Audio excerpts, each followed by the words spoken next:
Action! Tracy po, girlfriend ko at si Ella, anak niya. Tracy, nanay, at si Myla, yung... Myla! Magandang hapon. Welcome sa bahay namin. Good afternoon. Ano yung kwarto namin? Ay, stress ako. Ang init kasi, parang gusto ko na maligo. Sa unang kwarto sa kanan, suot ako. Ha? Kunin mo na yung mga pagkain natin.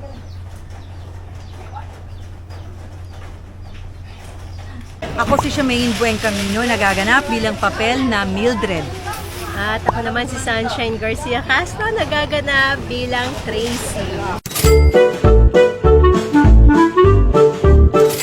Nagpapalibre, parate. Yung pag lumalabas kayo, sasabihin niya KB kayo, magbabayad. Pero laging nagpapalibre siya pag sa pagkain, tapos may magugustuhan siya. Parang ikaw yung laging naglalabas ng pera.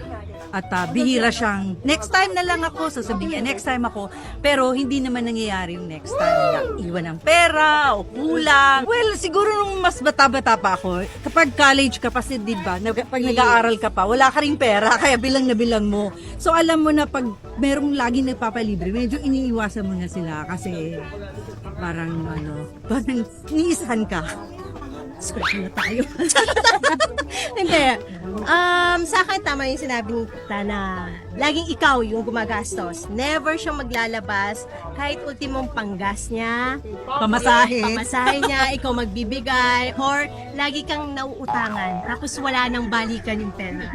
Yun yung isang sign na, okay, parang, anong tawag doon? Kumbaga, ikaw yung bigay, labas, ikaw yung regalo ng regalo.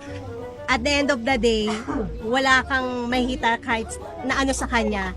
At pagkakain lang kayo sa resto. Hindi siya yung ako magbabayad. Hindi gano'n. Automatic ikaw na. Kasi alam mong Hindi siya maglalabas. yes. Kung minsan, it's the other way around. Parang halimbawa, actually yung opposite pwede rin ganon. Yung lagi lang nagpapabili.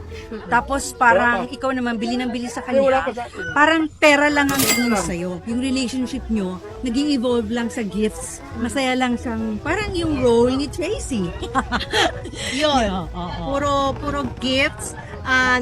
Pero yung iba, may mga taong magagaling umarte na parang gusto mo ba? Hindi. Yung matanggi naman sila. Pero syempre, ikaw yung magbibigay, pero pakagat lang nila yon. May mga ganon na ang relasyon nyo more on regalo din talaga. Oo. Tsaka kung minsan din, yung kabilang tao, sometimes this also happens sa parents eh. Yung mga absentees, yung laging yung parents na wala. Hindi naman lahat. Pero kung minsan, nag-overcompensate ka kasi lagi kang wala. So, laging yung mga bagay na pera, kasi sabi mo mahalaga ang pera, so kayod ka ng kayod. So, ang pangpalit sa presence mo bagay na lang na nabibili ng pera.